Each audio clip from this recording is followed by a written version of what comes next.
por la posta.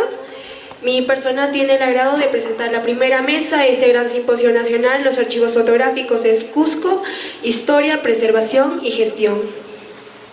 La primera mesa está denominada como Historia de la fotografía en el surandino peruano. Esta mesa abordará el estudio de la fotografía en el surandino peruano de los años 1890 a 1915. Los primeros fotógrafos, las colecciones y los espacios de circulación de los sujetos fotográficos en relación a los alcances históricos del estudio de la fotografía en el Perú. Cuánto despierta el interés académico por la fotografía histórica. Repaso historiográfico y las tendencias recientes en el uso de la fotografía como fuente histórica. También se hará un breve repaso de las técnicas, productores, funciones y ámbitos de circulación de las fotografías, del daguerrotipo y los cartes de visite al fotógrafo a través de la prensa escrita, evidenciando la producción mecánica de imágenes en el Perú.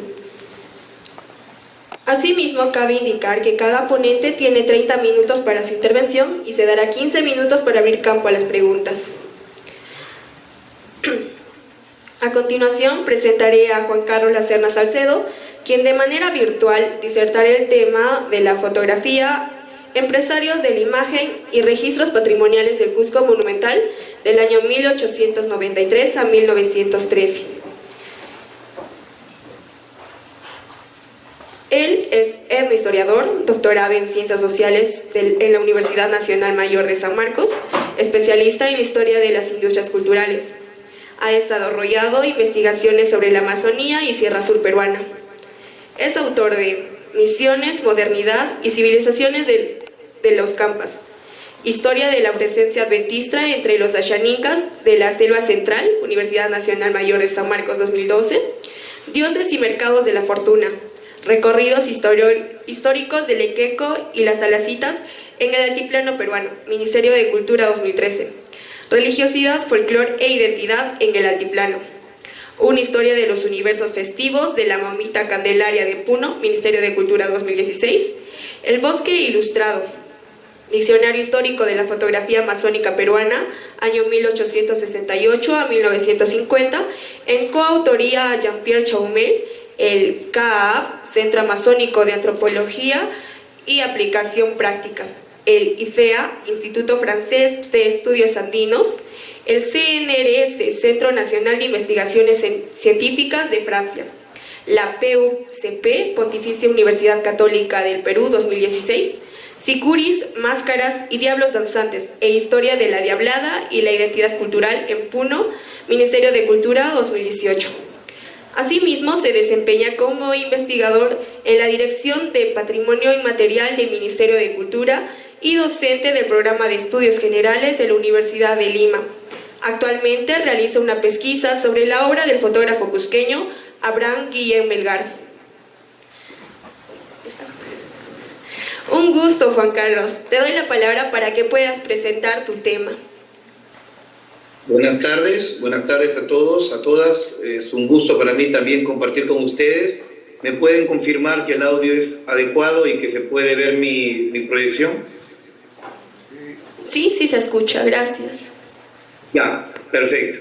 Pues nada, agradecer la invitación a los organizadores de este evento importante, como dijeron en la primera presentación, para la recuperación de la memoria y para discutir acerca de las estrategias que desde el Ministerio de Cultura y desde la Academia debemos llevar adelante para poder asegurar la preservación y la puesta en valor del valioso, extraordinario repositorio fotográfico que tiene el Cusco, ¿no?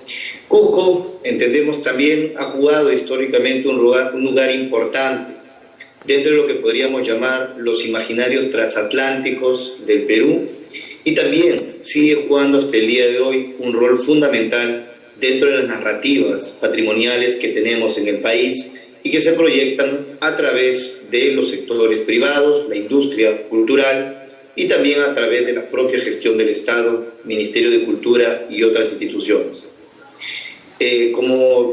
Tal como me presentaron, soy historiador y hace algunos años me dedico a la historia y la gestión del patrimonio, y uno de los aspectos específicos que me ha interesado es la historia de la fotografía.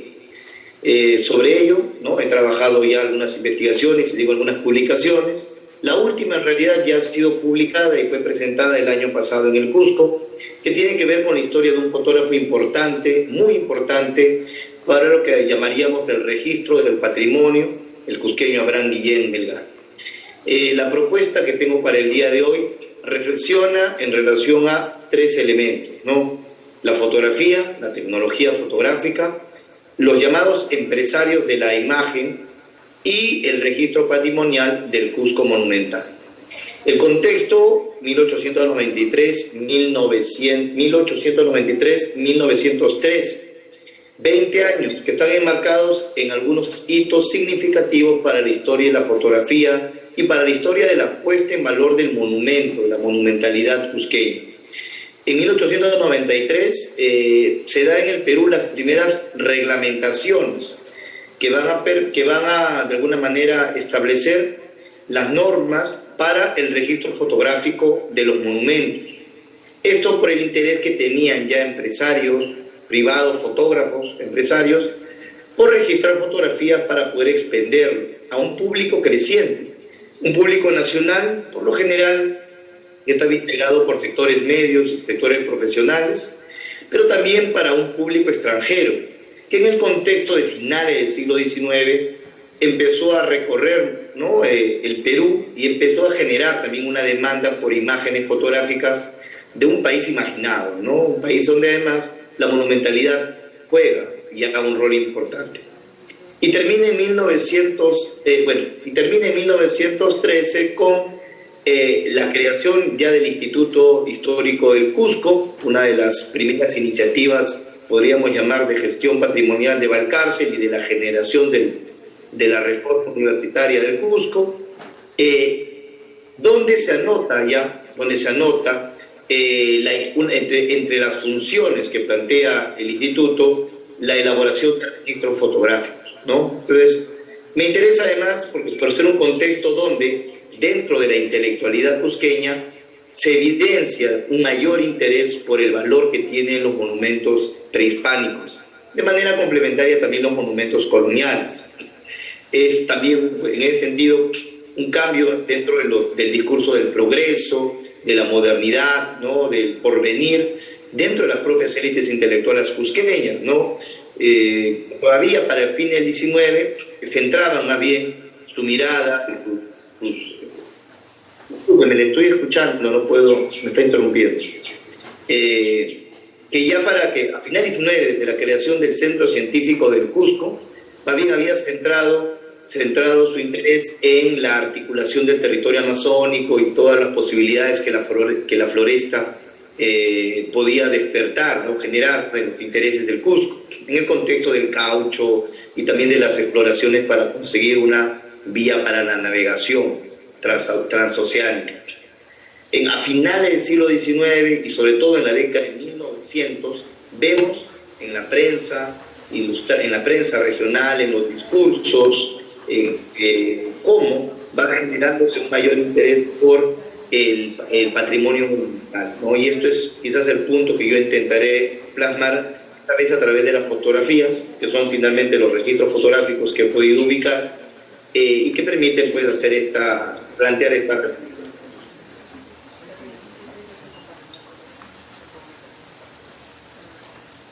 En principio, recordar lo que podríamos llamar el imaginario transatlántico del Cusco antiguo, ¿no? Entonces, diversos historiadores, investigadores interesados en lo que podríamos llamar la historia de los extranjeros, la historia de la ciencia, la historia de la arqueología, han reconocido el valor que había despertado el Cusco, ¿no? Dentro de la literatura de viaje, dentro de la prensa ilustrada, dentro de lo que podríamos llamar pues la curiosidad del público, de la esfera pública de los países del norte, al momento de pensar el mundo andino, ¿no? El Cusco progresivamente empieza a ser reflejado a través de grabados y posteriormente a través de fotografías.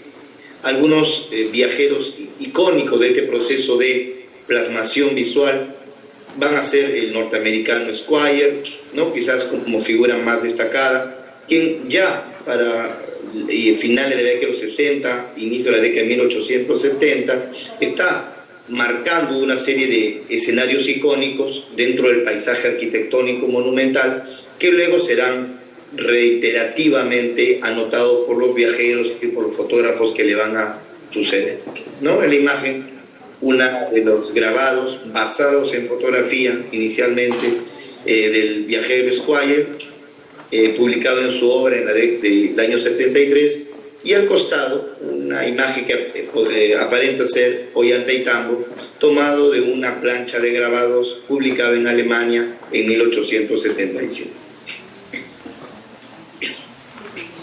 Sin embargo, mi interés apunta el día de hoy por reflexionar acerca de lo que podemos llamar el registro oficial de la monumentalidad, es decir, la fotografía convertida en un instrumento de medición, de control, ¿no?, dentro de las llamadas políticas de estatalidad que va a desarrollar el Estado peruano entre finales del XIX y primera década del siglo XX.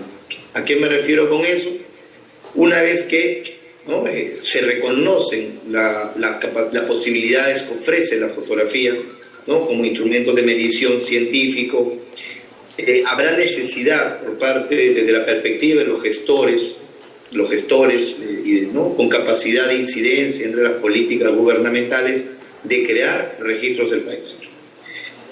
Sean registros del paisaje, ¿no?, sean registros del territorio, sean registros de los esfuerzos de modernización material, ferrocarriles, puertos, caminos, ¿no?, minas, como también registros de la monumentalidad, ¿no? Para la década de 1870-80 ya conocemos algunas vistas de paisajes arquitectónicos, ¿no? Era muy interesante, muy importante dentro de la mirada de los viajeros europeos, por ejemplo, el sitio de Tiahuanaco, ¿no?, que generalmente se incluía dentro de los viajes al Perú, ¿no?, a los Andes peruanos, ¿no?, que atravesaba la frontera y se incluía Tiahuanaco. También habían ya para esta época vistas, por supuesto, de los yacimientos arqueológicos de la costa central y costa norte, en un contexto en el cual ya la práctica del huaqueo se había convertido en un hábito, ¿no?, una parte de los divertimentos de las clases profesionales y propietarias en el país, ¿no?, algo que compartían también con muchos de estos viajeros que llegaban al Perú. La idea del registro oficial monumental, sin embargo, incide en la importancia que en la década de 1890 adquiere el Cusco dentro de las iniciativas gubernamentales. Para 1892, por ejemplo, en la Exposición Nacional 93 que se organiza en Lima, ya vemos que dentro de los objetos que se incorporan en las vitrinas, en las salas de exposición, están fotografías de monumentos.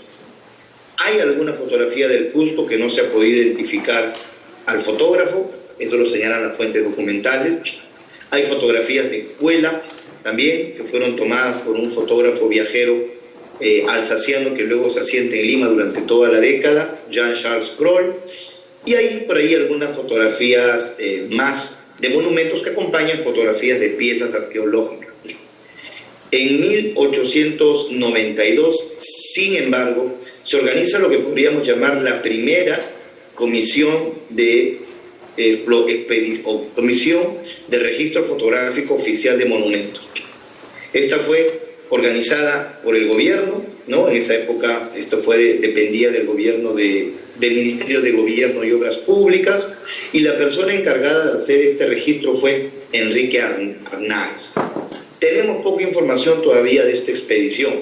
Lo que sí sabemos es que se ordenó la expedición, se estableció el contrato con el fotógrafo empresario e incluso se remitió documentación, por ejemplo, al Cusco, a la autoridad, al prefecto de Cusco, para que recibiera a este fotógrafo. El objetivo era crear un álbum, un registro del país, sobre todo que destacara las zonas monumentales cusqueñas, para la Exposición Universal de Chicago de 1893. Sin embargo, pese a los esfuerzos que se realizaron con este objetivo, finalmente el Perú va a desistir de participar en esta exposición.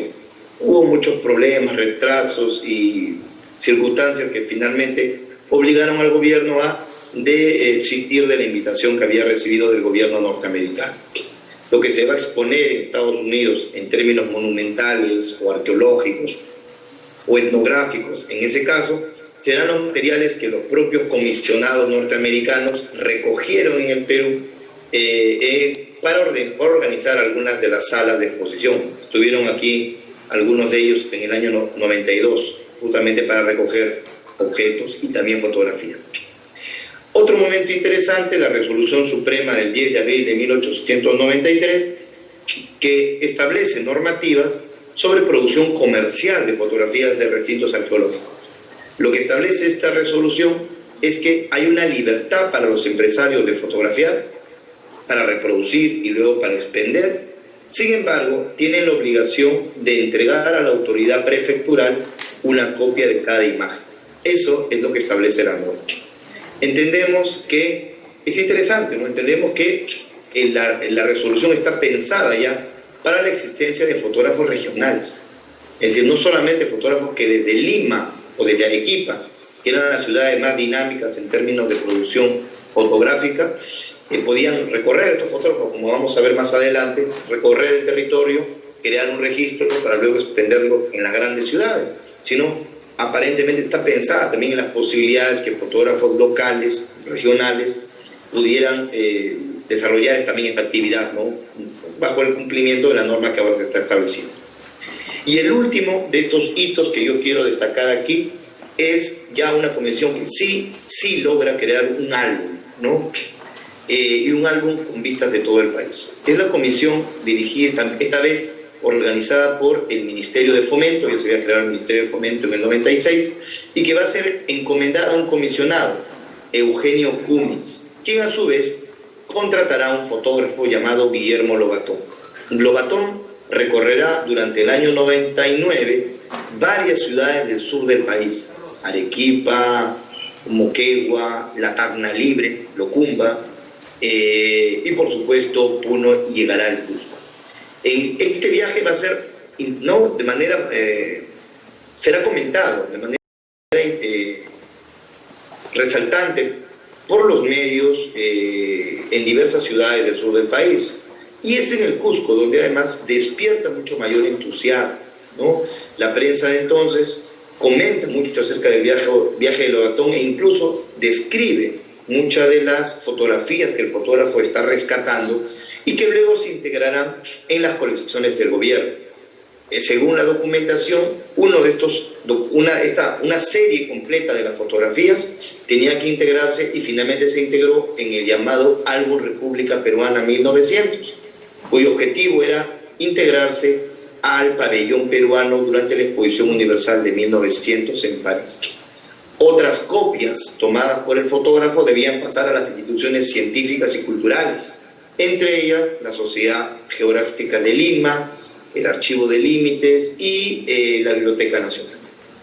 Finalmente, sus fotografías van a tener un uso bastante disperso, en la medida que las fotografías pasaron a manos de un empresario fotográfico cercano al gobierno de entonces, al gobierno pierolista, al gobierno demócrata, y este fotógrafo lo que va a hacer es apropiarse de estas imágenes y las va a comercializar durante toda la década siguiente, ¿no? Ahora conversaremos un poco sobre eso. En la imagen, una fotografía, ¿no? Que anota justamente la expedición fotográfica del 99 en la zona de Ollantaytambo, en el Cusco. La documentación que uno puede encontrar y que es fundamental para la investigación de materiales fotográficos nos obliga a hacer un recorrido por archivos, por colecciones particulares, por hemerotecas y bibliotecas. Es en ese proceso que podemos encontrar información que complementa la información técnica del objeto de la materialidad fotográfica o la información que la propia fotografía, la imagen nos puede ofrecer, ¿no? Entonces, como parte de las investigaciones que he desarrollado con la Universidad de San Marcos y con la Dirección de Patrimonio Inmaterial, hemos tenido la oportunidad de realizar una serie de archivos, ¿no? Cusco, Puno, y por supuesto los archivos de Lima y algunos archivos en el exterior, que nos permiten hacer un trazado de la producción, de la comercialización, del consumo, de los usos, de la reproducción, de la apropiación de estas imágenes que tienen que ver con lo que llamamos el discurso monumental de la ciudad del Cusco, ¿no? De la monumentalidad cusqueña. circular mediante la cual el director de Fomento, entonces el conocido científico positivista Joaquín Capello, ingeniero también, está presentando al empresario Cummins, que está recorriendo las diversas ciudades del sur, ¿no? Le llega a las diversas autoridades gubernamentales para que ofrezcan al fotógrafo todas las facilidades para el desarrollo de su comisión, ¿no? Este es el álbum República Peruana 1900, ¿no? Es quizás el primer gran registro visual oficial de nuestro país. Anteriormente el gobierno pudo tomar fotografías, sí, pudo hacer fotografías de algunas expediciones amazónicas, hizo fotografías de algunas obras de infraestructura que se desarrollaban en la capital, como por ejemplo el puerto. Algunas fotografías pasaron a los registros oficiales, otras pudieron publicarse según las técnicas también del siglo XIX, ¿no? Las técnicas de reproducción.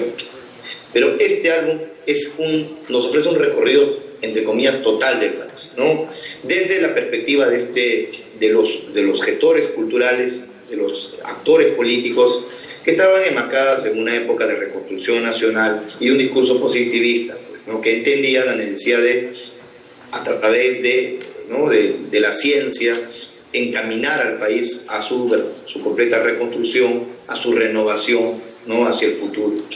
Lo interesante es que cómo se crean ciertos ítems regionales en este álbum, ¿no? Mientras que la costa, por ejemplo, se asocia fuertemente a las imágenes de haciendas, mientras que la selva se asocia a imágenes de caminos, de navegación fluvial, ¿no? Y mientras que parte de la serranía se asocia también a un paisaje donde se evidencia el afán por la producción minera. En el caso del Cusco, la centralidad de la fotografía tiene que ver con la monumentalidad arqueológica, en general con el valor de lo que llamábamos entonces las antigüedades peruanas. Hay algunas imágenes de piezas, pero por ejemplo la colección Caparó Muñoz, una famosísima colección que luego sería clave para la construcción de los museos regionales en el Cusco. Pero en muchas de las placas lo que tenemos son vistas de este tipo, las vistas de la monumentalidad arqueológica del Cusco. De alguna manera, resumiendo burdamente, podríamos decir, esto es Cusco ahora para el Perú, ¿no? Es una monumentalidad que adquiere un valor y que vamos a ver ahora también los propios sectores intelectuales, los sectores, la esfera pública, letrada, cusqueña también, de alguna manera se apropia de este mismo discurso. Importante, por supuesto, y para los objetivos también de este simposio en el que estamos participando, conocer acerca de la historia de la fotografía regional cusqueña, ¿no? Y todos los debates que se han trazado en relación también a los tempranos momentos de la fotografía regional. Conceptos como el de Escuela Fotográfica del Cusco, que ha sido por algunos autores también validado y por otros cuestionado, nos lleva a reflexionar acerca de cuáles son las tradiciones artísticas que podemos reconocer en el Cusco, ¿no? Pero también las etapas de la fotografía regional, ¿no? De una fotografía que podríamos llamar una fotografía de usos privados, ¿no? A una fotografía que empieza a destacar el paisaje monumental. Pues también tiene que ver con los intereses, las sensibilidades del público consumidor de fotografías. Por ejemplo, estos cinco anuncios publicitarios que estamos viendo en la imagen están referidos a estudios fotográficos de entre siglos, entre finales de 1890 y los primeros años de la década de 1900. Se dan cuenta en todas ellas lo que los fotógrafos empresarios están destacando es el servicio privado a aquellos individuos, a aquellas familias que quisieran ellos mismos retratarse para la posteridad. Lo que muestran es la calidad técnica, el manejo de nuevas innovaciones en los aparatos, como el fin de alguna manera de atraer un público estas novedades en la fotografía. Pero no vemos todavía para la época, no vemos todavía anotaciones en la publicidad que haga referencia a fotografías del paisaje monumental. Pareciera que esto no fuera interés todavía dentro del público consumidor cusqueño. Esto va a cambiar unos años después. En ese sentido, destacamos algunas trayectorias empresariales que serán fundamentales para lo que estamos ahora proponiendo. Y quizás El más importante sería el fotógrafo arequipeño Max T. Vargas, Max Teléfono Vargas, ¿no? Un fotógrafo que desarrolló su obra entre finales del XIX y primeros años del siglo XX. Establecido en Arequipa, tuvo una época de apogeo que le permitió establecer especies de sucursales, ¿no? En el Cusco, en La Paz, y ya años después se establecería en Lima. Él es el pionero en la producción de fotografías con vistas del paisaje monumental. Tiene que ver también con una iniciativa particular que él logró empatar con los propios intereses de las élites modernizadoras cusqueñas. En 1897, la prefectura del Cusco organizaba la exposición departamental. Las exposiciones departamentales, ¿no?, siguiendo el modelo de las exposiciones universales y las exposiciones nacionales que se organizaban en Lima, tenía como objetivo mostrar, exponer, exhibir los adelantos, las potencialidades económicas pero también, que tenía la región, pero también pues, la producción cultural, ¿no?, que tenía el Cusco. Es importante esta exposición porque va de la mano a este despertar científico de la élite cusqueña. Es el mismo año en el que se funda el Centro Científico del Cusco, que va a sacar su revista, el Boletín del Centro Científico, ¿no? Interesante la llegada de al Cusco, participa de la exposición, digamos, es premiado por la belleza de sus fotografías. No es el único fotógrafo que participa, pero es el que va a desarrollar este tipo de obras. Durante las semanas siguientes, no sabemos bien el recorrido, pero sabemos que estuvo al menos una semana, un poco más en el Cusco. Va a recorrer los alrededores de la ciudad, va a ingresar al valle y va a fotografiar los más icónicos espacios monumentales que va a tener la ciudad y los alrededores. Ollantaytambo, Pisac, ¿no?, la monumentalidad, esta monumentalidad mestiza o híbrida que tiene la ciudad entre prehispánica y colonial.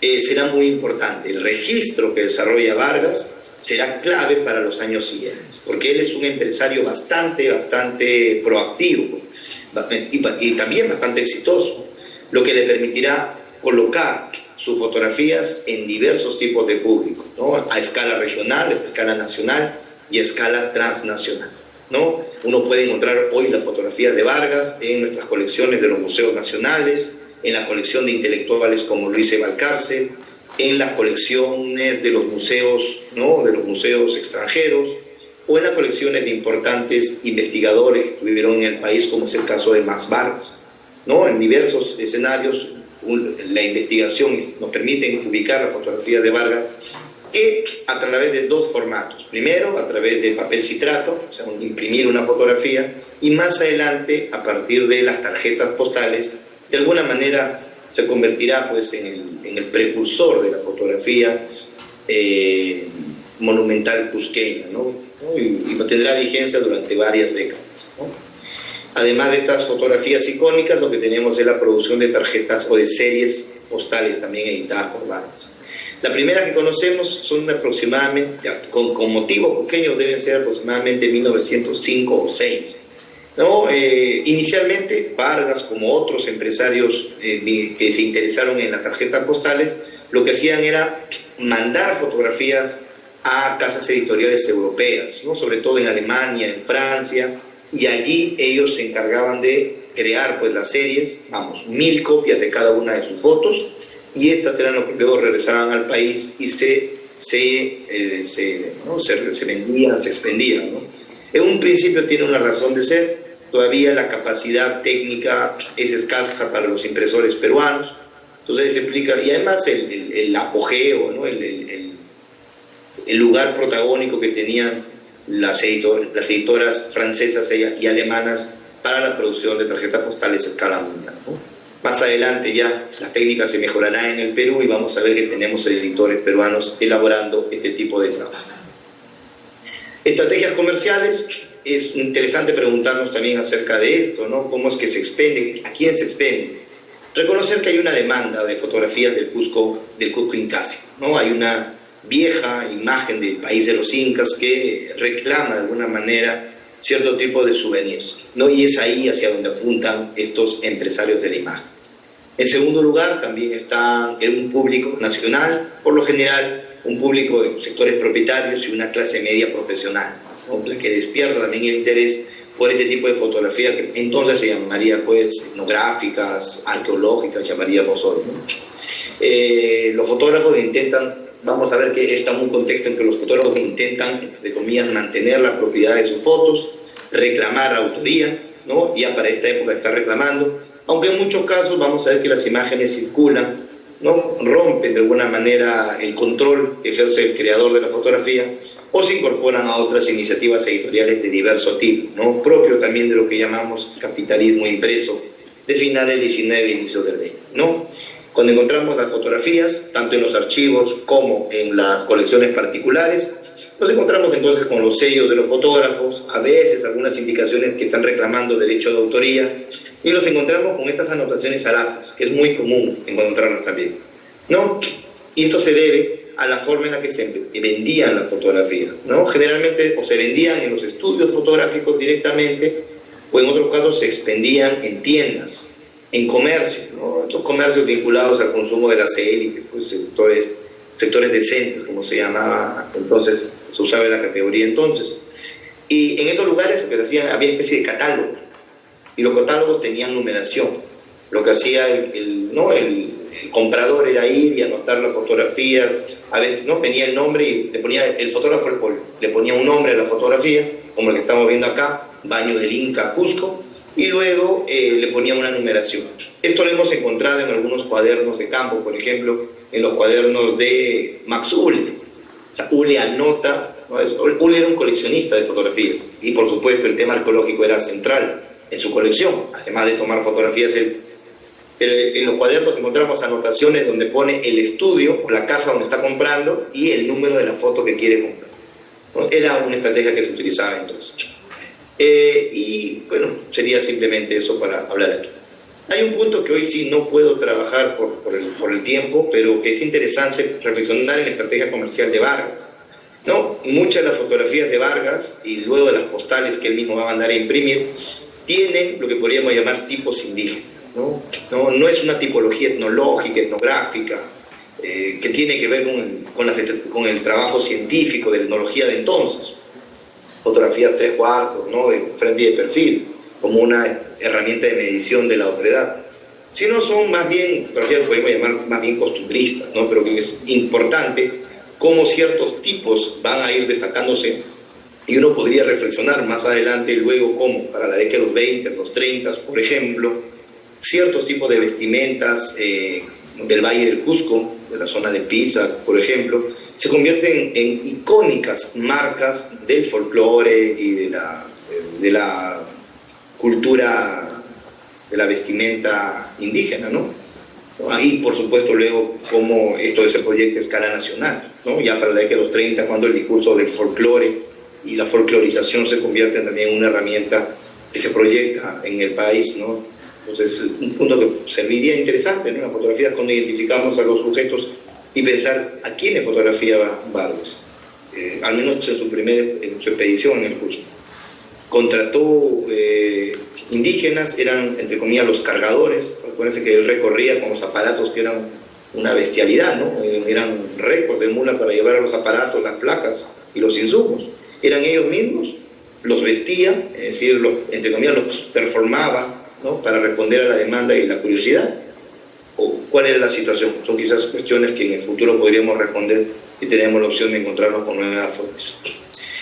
Ya en la década de 1900, sin embargo, más temprano en Lima, esto lo hemos encontrado más temprano en Lima, en Arequipa y un poco más tardío en el Cusco, los fotógrafos empresarios ahora sí empiezan a ofrecer vistas del Perú, algo que ya en el siglo XIX habían ofrecido otros fotógrafos, ¿no? Pero lo interesante es que estas vistas del Perú que ofrecen diversos estudios fotográficos inciden en el valor de las llamadas ruinas incaicas, ¿no? En la imagen, 4 anuncios publicitarios tomados de prensa de diversas partes, por ejemplo, el estudio Garraud, Fernand Garraud, en fotografía de la francesa, famosísimo Garraud, porque fue él quien se apropió de las imágenes del álbum República Peruana en 1900 y durante la década del 10 se dedicó a expenderlos con un sello Garraud que es bastante famoso para quienes conocemos un poco de historia de la fotografía. Fíjense ahí, él está ofreciendo obras incaicas, monumentos, ¿no? El caso de Max Vargas, que también esta vez en un anuncio para en un medio de prensa destinado a la colonia anglo-norteamericana en Lima, está también ofreciendo este tipo de servicios y productos para el turista, ¿no? Vistas y tarjetas postales del Perú y de Bolivia, ¿no? Esta especie de espacio, ¿no? Que une espacio dentro del imaginario, una especie de un espacio regional, ¿no? Donde la imaginación científica, turística, había de alguna manera creado una unidad. Cusco, Puno y por supuesto el lado boliviano, ¿no? Las zonas arqueológicas como Tiahuanaco y por supuesto el lago Titicaca. Vemos uno de Manuel Moral, también otro importante fotógrafo, importantísimo más adelante, por el rol que va a jugar en el desarrollo de la prensa ilustrada, a través de sus iniciativas La Crónica y Variedades. Muy importantes medios, además, muy importantes, porque permitieron que los sectores letrados cusqueños pudieran proyectar también su discurso de modernidad a escala nacional, ¿no? Imágenes del interior. Era la sección que los medios impresos, la prensa ilustrada de 1900 ofrecía a estos sectores letrados regionales para que de alguna manera también negociaran su participación dentro de un imaginario visual del país a inicios de 1900. Por supuesto, muchas de las imágenes que vienen desde el Cusco, desde la década del 10 en adelante, son imágenes de monumentalidad, ¿no? El caso de Chambi, por supuesto, Chambi, reportero gráfico, quizás bastante conocido y aleccionador en ese sentido. Disculpa la interrupción, Juan Carlos. Tienes 3 minutos para cerrar tu ponencia, por favor. Ok, entonces, dado esto, voy pasando rápidamente algunas imágenes para cerrar la propuesta que tenía para hoy. Pensar luego ya en la consolidación de iniciativas empresariales que se asentaron en el Cusco, a diferencia de la de Barras, que venía desde Arequipa, por supuesto, importantísima el caso de Héctor Rosas, librería e imprenta Rosas, que se ubicaba en el centro de la ciudad, por varios factores, en principio porque es artista, es fotógrafo, edita tarjetas postales, y porque además es esta especie de bisagra de modernidad que viene de la capital y del norte industrial. Es su tienda donde se distribuyen insumos fotográficos como Kodak y donde se distribuye también la prensa ilustrada limeña. Aquí alguna imagen de Rosas, ¿no? Que están ahora en el Iberoamericano de Berlín y que llegó a esa colección a partir de la presencia de un importante científico alemán que estuvo por aquí dando vueltas en Cusco en el año 1910. Tarjetas ilustradas de Rosas que van a circular entre la década del 10 en adelante, también muy importantes para plasmar una imagen regional, ¿no? Y que ya dialoga con lo que luego llamaremos la imagen turística de Cusco.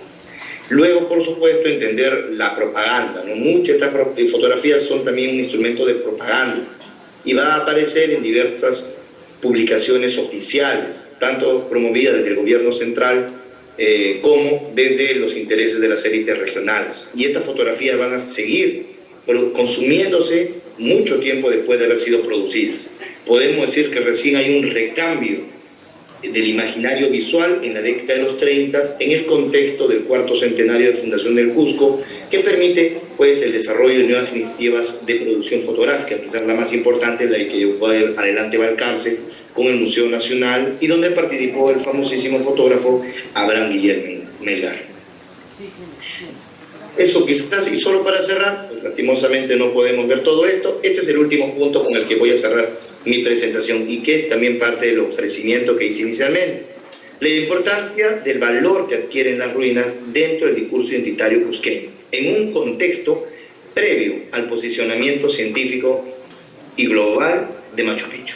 O sea, reconocer cómo, y esto aparece y en la prensa, aparece en la literatura, cómo la sensibilidad de los sectores letrados cusqueños, de las clases profesionales y de los sectores de la élite urbana cusqueña, le da un valor a la monumentalidad y se convierte en un espacio central también para su sociabilidad, pero también para la construcción de un discurso regional. Un punto importantísimo seguramente de esta nueva perspectiva acerca del valor de las ruinas tiene que ver la reforma universitaria ¿no? Del Cusco, la generación de la reforma y también la propia influencia de intelectuales como Giesecke, que habrían de fortalecer la valoración de este espacio monumental. Y es lo que vamos a ver luego en la prensa, ¿no? Hay ya los tempranos debates acerca de las estrategias que se deben llevar adelante para poder asegurar esta monumentalidad, las críticas al mal manejo de los monumentos. Y por supuesto, ya en el año 13, con la creación del Instituto Histórico del Cusco, el afán por ya crear una política desde el Cusco para el manejo adecuado de sus monumentos. Por supuesto, donde la fotografía también jugará un rol clave. Ya desde entonces se entiende la necesidad de crear registros fotográficos de la monumentalidad, y ese es uno de los fines además que perseguirá el instituto fundado por Luis Eduardo Valcárcel. Bueno, eso es todo por ahora. Muchas gracias.